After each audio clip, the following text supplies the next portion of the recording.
আগামী 15 আগস্ট বঙ্গবন্ধু শেখ মুজিবুর রহমানের মৃত্যুবার্ষিকী। দিনটিতে বঙ্গবন্ধুকে স্মরণ করবে যুক্তরাষ্ট্র আওয়ামী লীগ ও আওয়ামী পরিবার।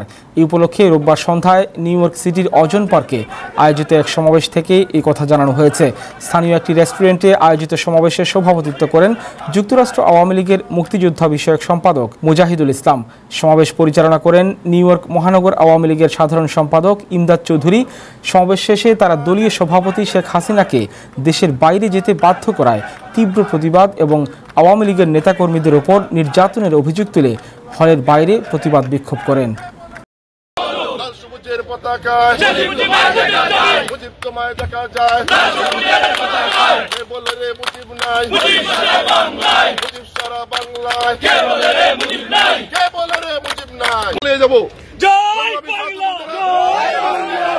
আজকে এই 15 আগস্ট নিয়ে আমাদের যে কর্মী সভা হয়েছে, বিরাট কর্মী সভা, আপনারা জানেন আগামী 20 তারিখে মঙ্গলবার আমরা অজিমবাগ আওয়ামী লীগ পরিবার বিরাট আকারে আমরা 15 আগস্ট পালন করবো।